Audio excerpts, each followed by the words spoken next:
I thought it's gonna rain this weekend. That's like there's a storm coming, no? Hình như là có bão tới mà, no?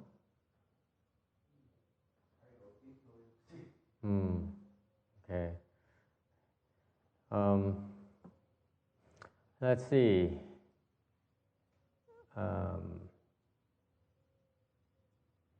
I guess you're new here with us today, and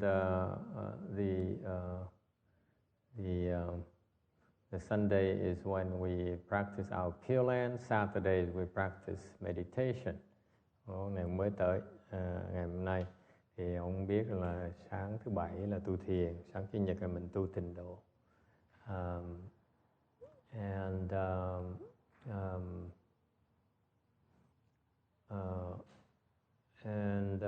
There's some announcements we need to make. Có một vài cái thông báo mình phải nói. I think next month we're gonna have the relics exhibition, right? Tháng sau, đầu tháng sau sẽ có cái triển lãm xá lợi để cho mọi người tới chiêm bái. How long is it gonna be? 2-3 days or? How long is the exhibition gonna be exhibit? So that weekend, thứ sáu, thứ bảy, chủ nhật, Only Friday, Saturday, and Sunday, a short exhibit of the relics. And I guess we'll be revealing, we'll sharing with everyone the new tooth relic we have. Chúng ta sẽ chia sẻ cùng mọi người cái xá lợi răng mới cúng dường.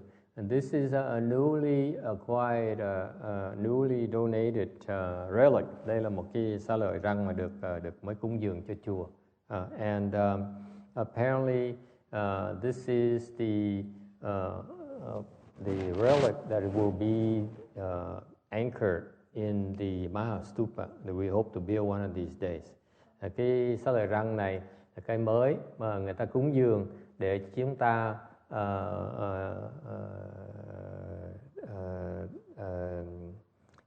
để trong cái đại tháp mà hy vọng trong tương lai sẽ xây.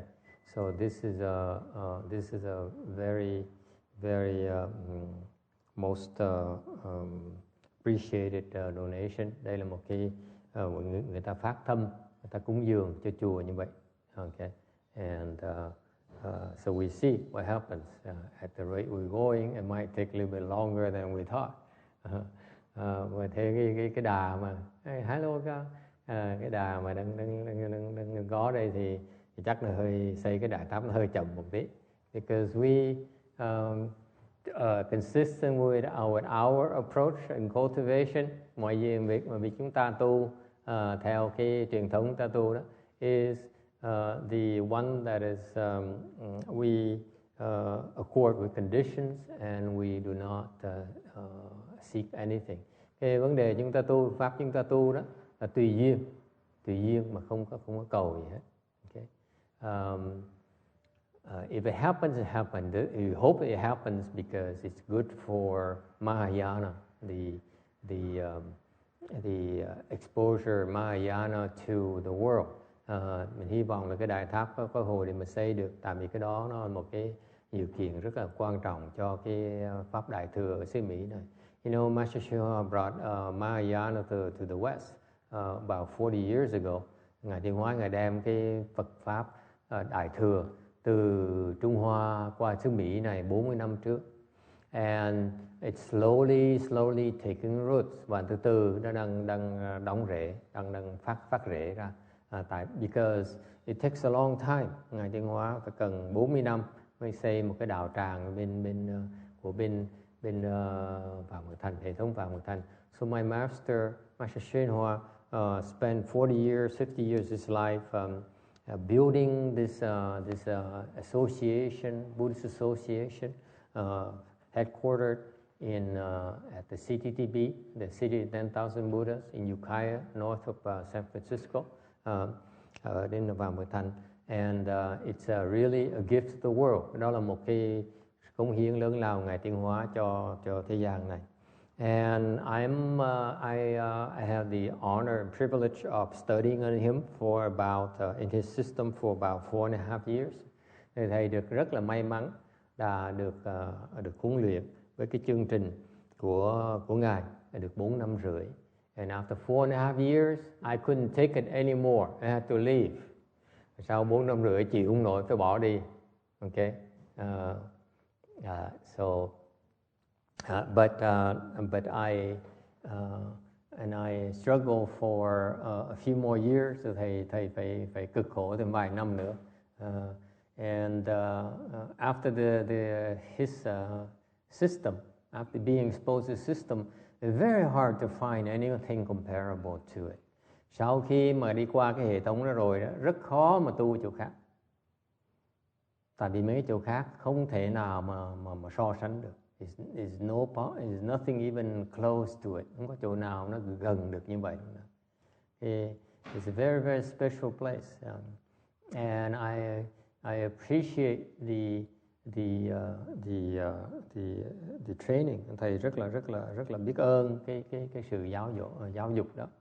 And after that, now that I have a chance to understand a little bit more about his dharma, bây giờ có cơ hội mình hiểu cái pháp ngài hơn một tí, thì bắt đầu truyền cái pháp lại. So now we practicing his dharma, and that's what we're trying to do. And we are trying to add our contribution for second generation to Mahayana. Thì cái đời sau, đời này của thầy, đời thứ nhì thì của chánh pháp ở xứ Mỹ này đó, thì chúng tôi phải cố gắng theo cái gương của vị thầy, trả ơn vị thầy bằng cách là cống hiến với cái Phật pháp. So we add our contribution by explaining the Dharma, especially explaining the things that are not clear to his disciples. Thành thầy cố gắng bỏ thời giờ ra mà giảng những cái pháp ngài Tiến Hóa giảng mà đệ tử ngài không có hiểu. And in particular transmit the understanding to the third generation, just like he transmitted his understanding to my generation. Thành mỗi đời phải truyền cái hiểu biết của mình cho cái đời sau. Ngài thầy đội ơn ngài Tiến Hóa, ở chỗ ngài Tiến Hóa truyền cái hiểu biết của ngài, dạy thầy để thầy hiểu biết. Thì bây giờ thầy bỏ thời giờ ra mà dạy cho cái đời sau. And furthermore, his contribution to the spirit of using Mahayana to benefit everyone without any discrimination, any distinction. Thành cái pháp Đại thừa chúng ta đó là cái mục tiêu đó là để mà lợi ích cho mọi người mà không có tâm phân biệt gì hết. You know, we had people who have been studying with me for years and they find out. Thầy có nhiều người ở xứ này đã đi theo thầy học mấy năm trời, several years, and I never tried to convert them to Buddhism.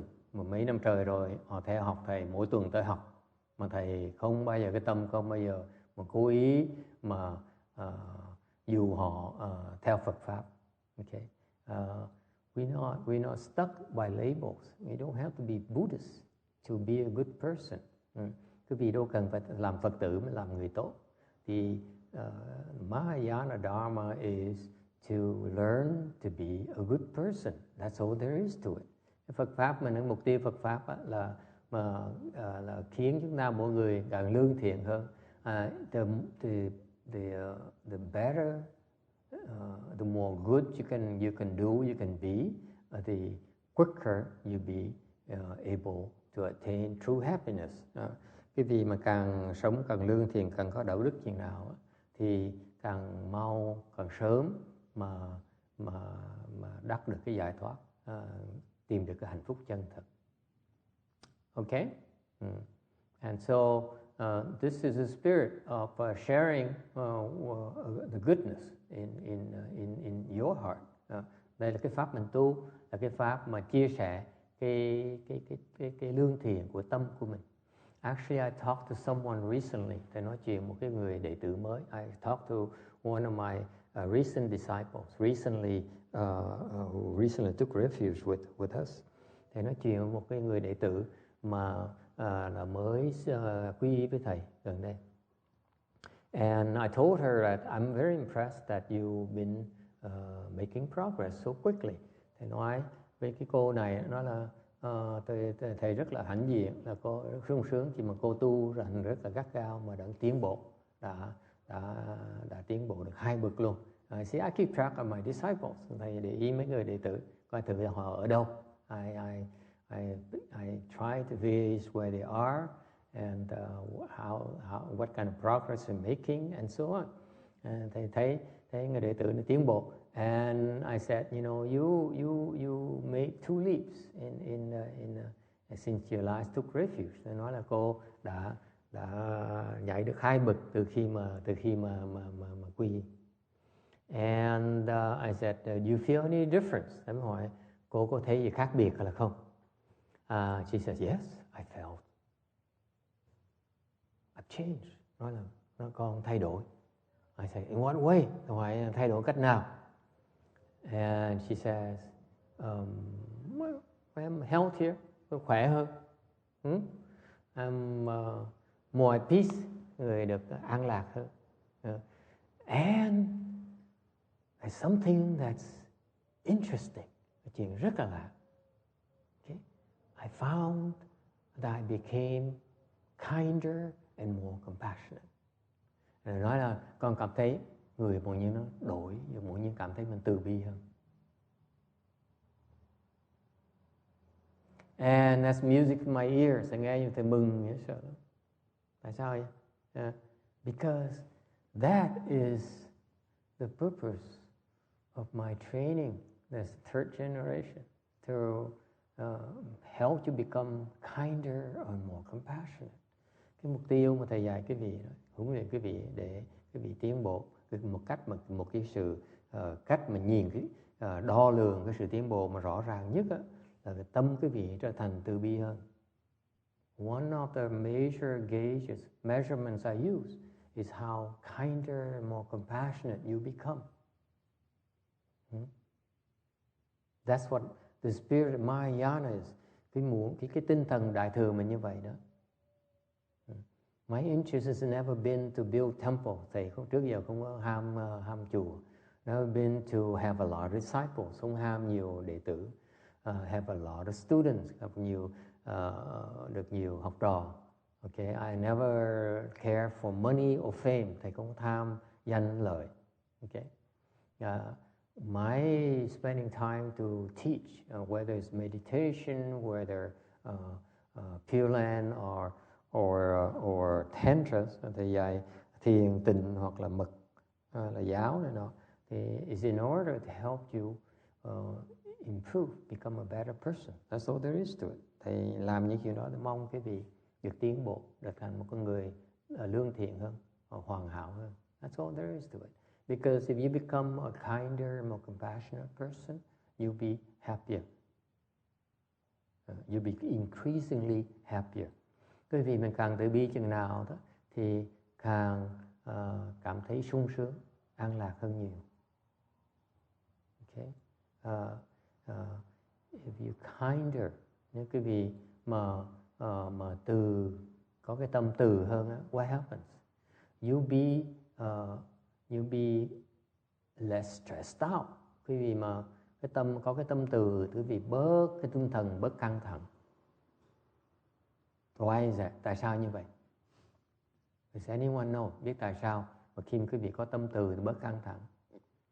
Kinder, more compassionate, you'll be less stressed out. Tại sao vậy? Mà thể hiện gì?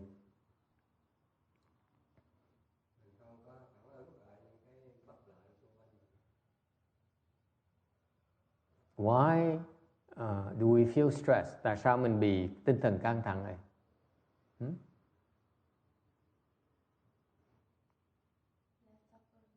Less suffering, yes. Why do you feel stressed out? Tại sao quý vị còn như thấy tinh thần căng thẳng? Tại sao vậy? Why is it?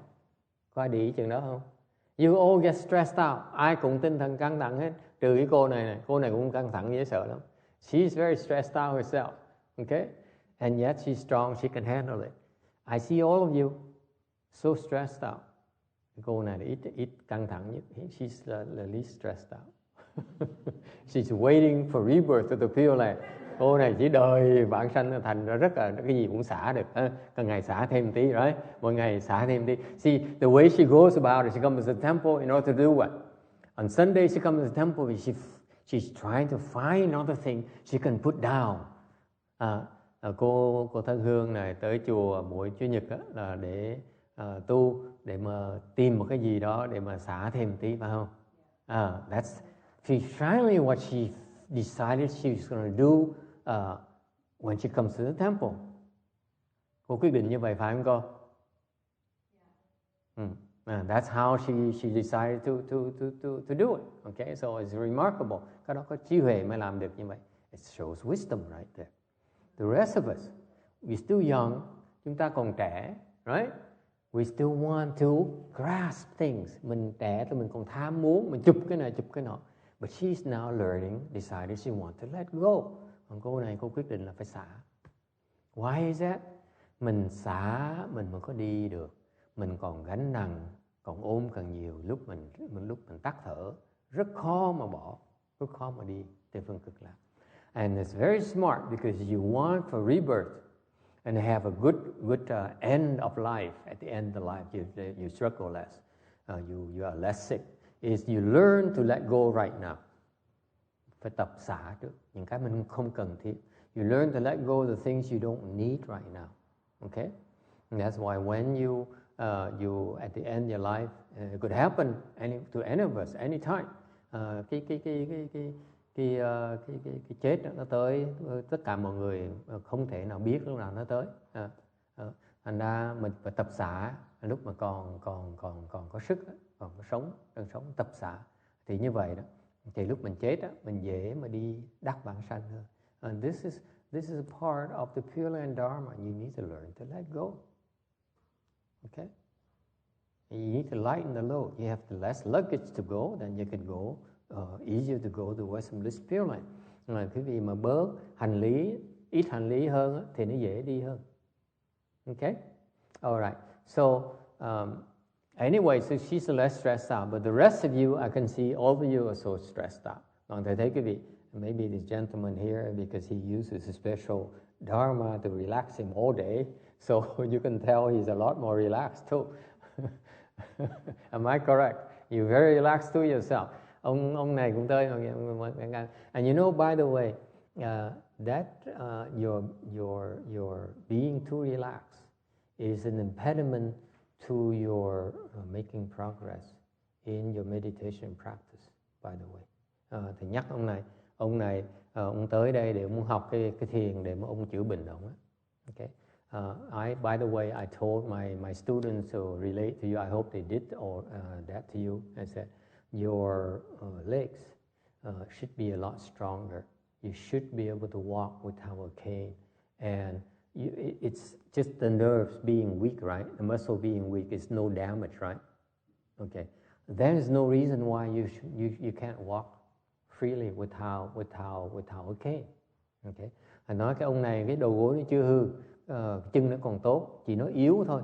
Okay. Thành không lý do nào ông cần phải còn chống cái gậy hết. And with meditation, you practice chant properly, you will be able to attain that goal. Okay, your body will become healthier in the process. And ông này chịu khó tu luyện thiền đó, sẽ chân nó khỏe ra. We know. Did I tell you about an 80-year-old lady that whose nerve has problems in her right leg, and the doctor gave up on her. She practiced chant, and she now can walk without a cane, and she can even sit up and squat down and get up without any help by herself, by her legs. And she's a lot worse than your case. Okay, and so if you work hard, you can restore the health of the strength of your leg very easily, very quickly.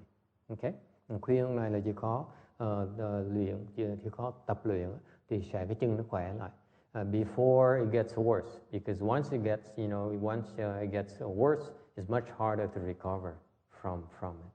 Càng lớn tuổi, ta càng khó mà sửa cái chân lại. I assure you, from my experience, okay, the chant will help you attain that goal very easily.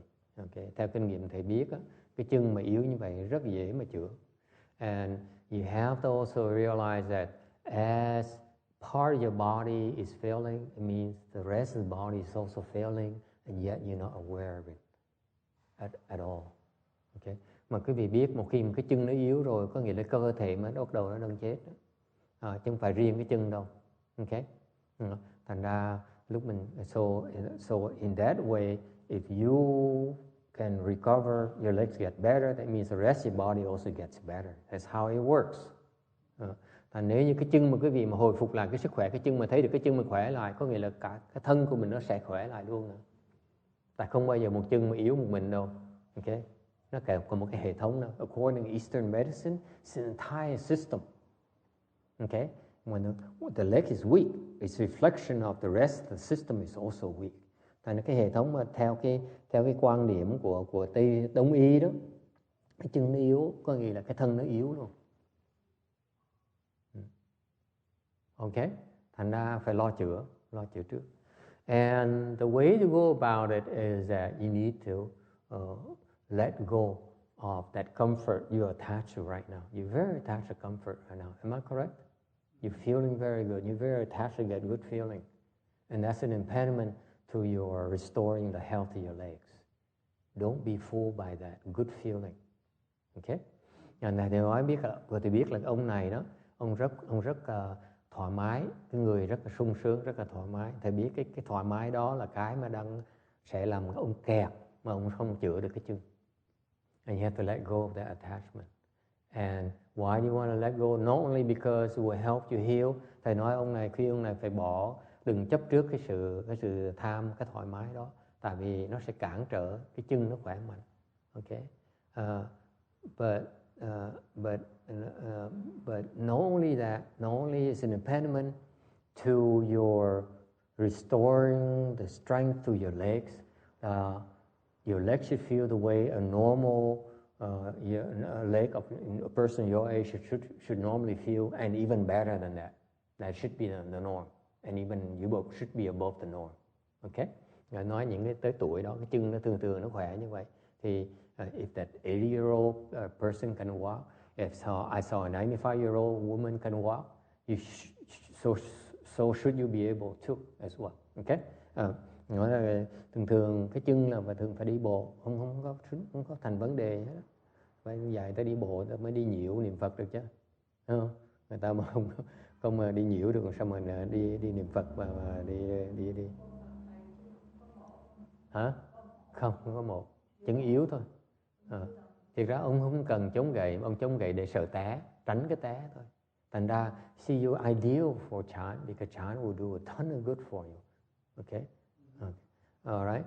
And not only is an impediment to recover your legs, actually an impediment to your feeling better.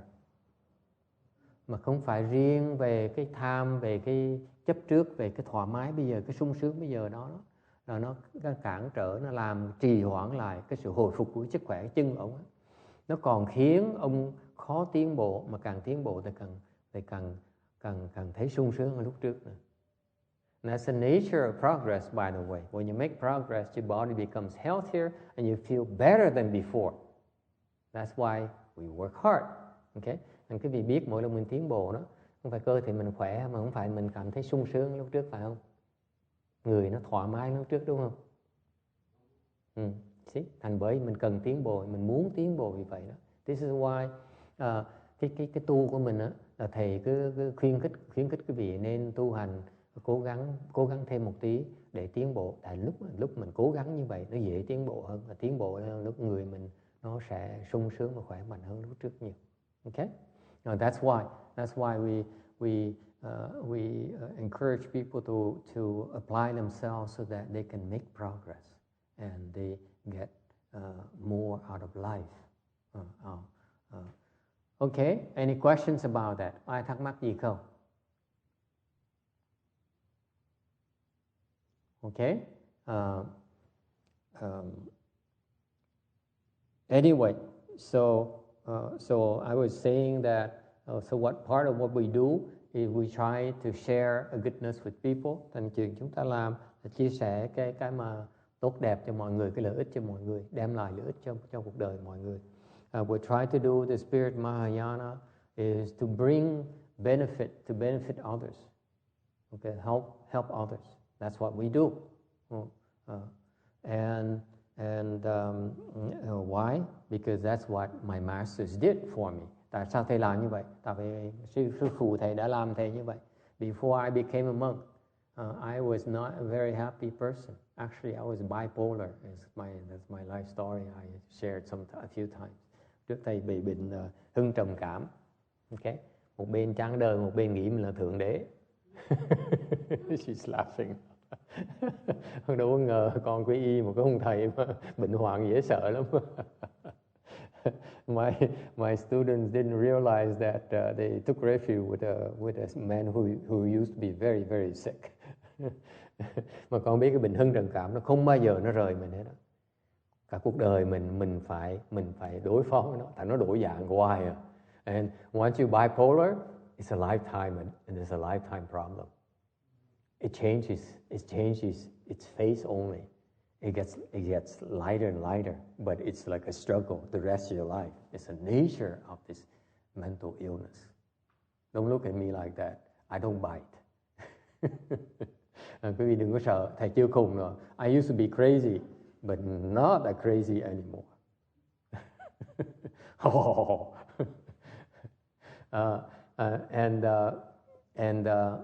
Somehow my master took me in spite of all the trouble I gave him. Mặc dầu như vậy mà sư phụ thầy chấp nhận thầy, dạy thầy, mặc dầu mình là một cái đứa ngỗ nghịch dễ sợ lắm.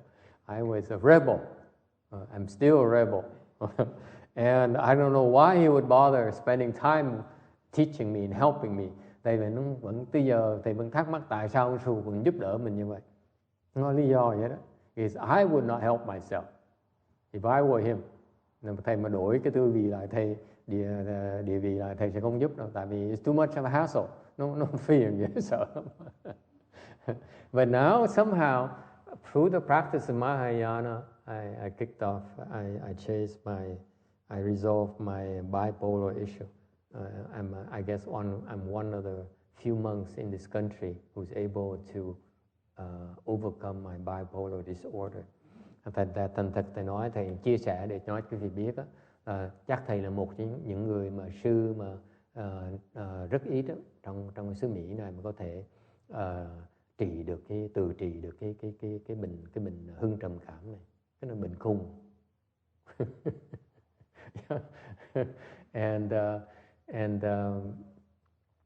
and I'm grateful to the Mahayana Dharma, that process that helped me overcome my illness.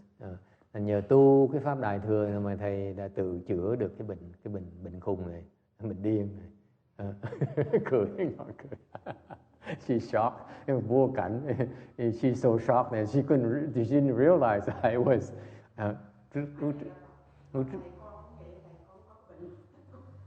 Bệnh gì?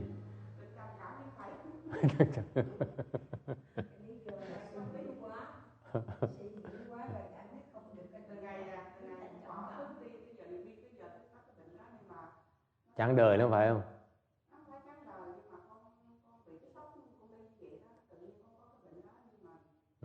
Từ ngày tới đất Mỹ này là con mới nghĩ là phải sanh sống sanh nhai mình phải làm việc, mình phải đứng lên, rồi vươn lên, tự lập, lo cho con cái. Ở Việt Nam thì có cha có mẹ rồi, rồi có gia đình, đúng rồi, đúng rồi, không nhờ vả ai hết.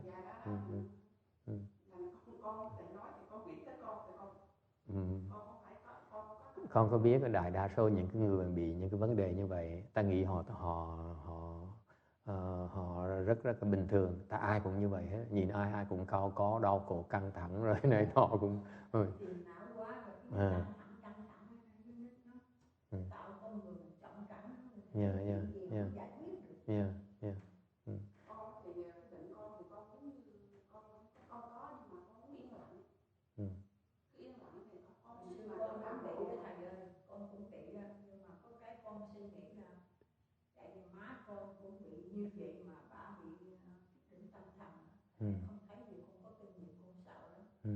gì mà con phiền não, con suy nghĩ nhiều quá, con buông xuống liền. Con buông xuống liền, con đi chỗ này đi chỗ nọ để mình quên cái chuyện đó. Chứ mà giả tí mà tiếp tục mà suy nghĩ là cũng bị cái đường má thôi. Con sợ lắm. Có cái kinh nghiệm như vậy. Có phước lắm mới thấy được như vậy. Mọi chuyện mà suy nghĩ quá là buông xuống thì không suy nghĩ tới rồi. Chứ cái cảnh là trường hợp cảnh là sao, cái tinh thần đó là sao? They're talking, they're sharing about their personal experience where they immigrated from Vietnam to this country and they by boat. Bay máy bay hay là đi tàu? Đi tàu hay là bay máy bay? Qua đây bay máy bay hay là đi tàu? Bên Trung Quốc qua đây bên lâu hả? Không, từ Việt Nam qua đây là đi máy bay hay là đi biển? Qua đây 17-18 năm. She flew from Vietnam close to 20 years ago, and she escaped by boat from Vietnam. Okay, and she nearly died because they had no water and food for 1 month. Okay, it's amazing, and actually she were just lying there on the boat waiting to die, and somehow she didn't die. Rồi cảnh cái trường hợp cảnh là sao qua đây rồi thì cái tinh thần nó là sao, thầy thắc mắc.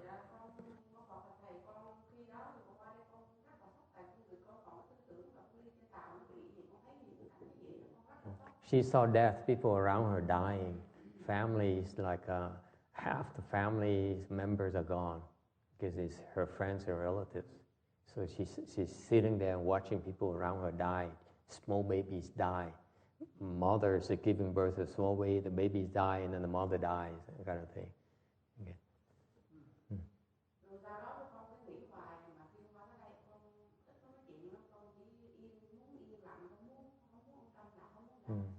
Cái đó là chán chường đó con, nó là chán đời đó. So severely depressed. Because once you see it, what's the point in living? There's no more joy in living. Đâu có thấy sung sướng gì nữa đâu. Không? Cái đời nó có cái vị thú vị nữa đâu. Mình thấy cái chết tới nơi rồi, mình không còn cái gì nữa hết, đúng không? Tham cái gì cũng chừng nữa thôi, đấy. Đâu có.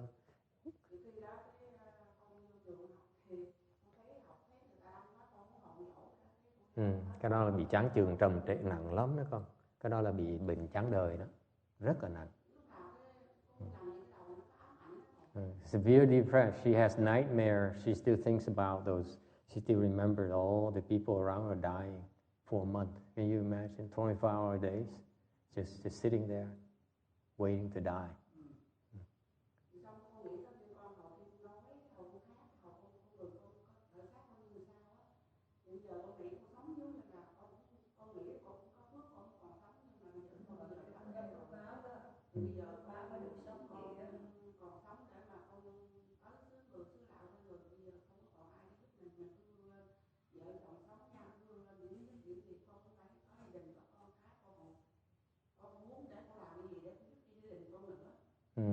Bên Việt Nam đó. So her family is still in Vietnam, and her husband passed away now, and they had to become independent and took care of themselves. They didn't want to rely on people, rely on the system, whatever. She worked her butts off since she came here, and she raised her children, but so the what made her kept her going is the fact that she felt the need to survive and take care of the children and family. Okay, in Vietnam, she was dependent on the husband and everyone because the family. Vietnam is very closely knit. You live with your family and relatives, and you know each other, and you depend on each other. Here, she's by herself, so she had to take care of herself and her family, and so that motivated her to work hard. But what happened is that at night she would have nightmares about that thing. It never left her, and so she never really have any joy. I explained to her it's a severe depression. Cái đó là cái bệnh chán đời nó trầm trọng như sợ. Có bao giờ nghĩ chuyện tự tử chưa? She never thought of killing herself. I guess because of the need to take care of her children. Okay. Phải lo gia đình, đâu có nghĩ chuyện đó được không? Phải sinh sống.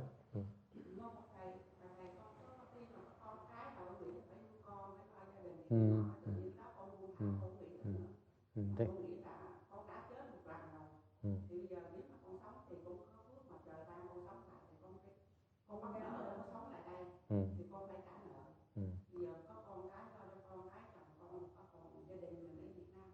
So she took care of the family, and she's grown up now. Now she wants to continue to work hard to help the family back in Vietnam. So that's her mindset, by the way. She says that this is her second life now, and so she wants to use it to pay off. She believes, according to Buddhist belief, that it happened because her work is not done yet.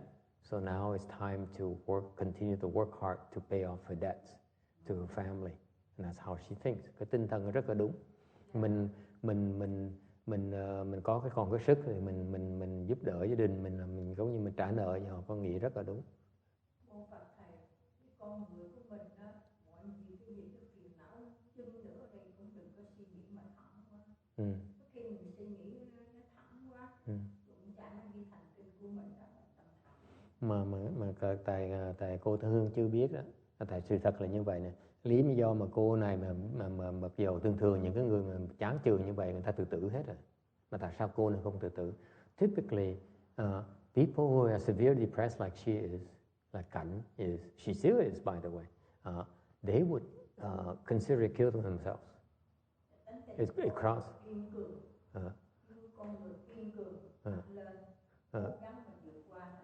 Cái lý do mà thoát được là tại vì là cái tinh thần cô, tinh thần đại thừa, là mình sống để mình giúp người khác, thì như vậy mình mới thoát được cái giày vò của cái thân mình, okay? Cuộc đời mình, okay? Yeah. And that's by the way, this is what I highly admire and respect the Asian women. Okay? Because the Asian women culture, đây là cái truyền thống của người phụ nữ Á Đông đó nghe, thầy rất phục cái chuyện đó. You know, I grew up and my mother has to sacrifice, her job is sacrifice herself to take care of the family. Whether it's the man goes to war, they take care of the country, but it's the woman who takes care of the family. Cái văn hóa người Á Đông, cái thời đời của thầy, đời của Cảnh là trẻ không tính nữa rồi. Okay? In my generation, okay, my generation, in my mother's generation, the wife is, the mother is in charge of the family, taking care of the family. And the husband, because in Vietnam where I came from, it was a country at war, the men couldn't do anything but go to war and survive. Okay? Đời xưa cái đời của cha mẹ thầy là người đàn ông là đi lính, đâu có làm ăn gì được đâu. Đi lính là nghèo, đâu có làm ra tiền đâu, phải không? Cái thời đâu có ai làm ra nổi tiền khi mà hồi đó thầy làm tiền nghèo lắm. Thành người phụ nữ vừa làm buôn bán rồi xong rồi còn phải lo gia đình nữa. Thành thầy phục. Yeah. Mà cái thời của Cảnh là bây giờ hết rồi, thiệt ra cái thời của con là bây giờ cái tinh thần nó mất rồi, nó loãng rồi, không còn như vậy nữa đâu. So her generation, that spirit is a lot diluted, and this currently even the younger generation, they don't think like that anymore. Okay, but the Asian women back then, it's like they're born to, as per tradition, our culture, they're born to take care of the family. Cái thời trước đó, thời trước của Cảnh đó là một người phụ nữ là sinh ra để lo cho gia đình, phải không cô Thân Hương? Mình làm một chuyện thôi, mình hy sinh hết tất cả lo gia đình. They sacrifice everything, their body, their health, their own family to take care of the husband's family. Đúng không? Cái văn hóa nó vậy, thành thầy phục cái tinh thần nó vậy sao? I really admire that spirit of sacrifice.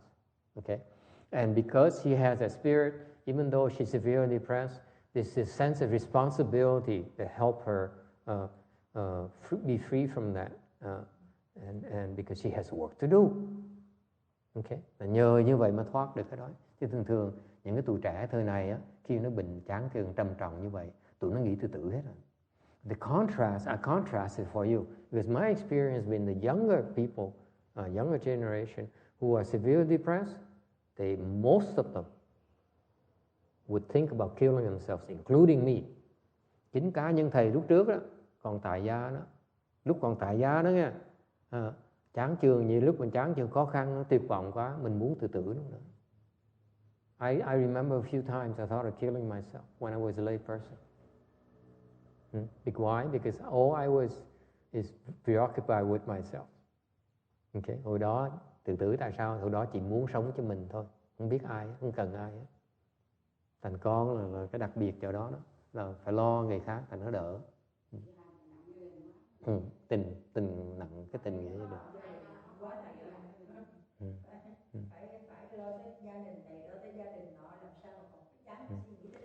And it turns out, I'm glad we shared that and we need to go. Thành ra thầy rất cảm ơn quý vị là có cái nhất là Cảnh với quý vị đã chia sẻ những cái kinh nghiệm quý vị. I'm very grateful for these people to share the experience because I have the similar experience from the opposite end. Cái kinh nghiệm thầy nó khác, thầy chỉ là lo, chỉ là rất là ích kỷ, chỉ lo cho mình thôi, tự phóng túng rồi tự vui, ham tìm cái vui của mình thôi. And what happened is that may mắn dễ sợ lắm.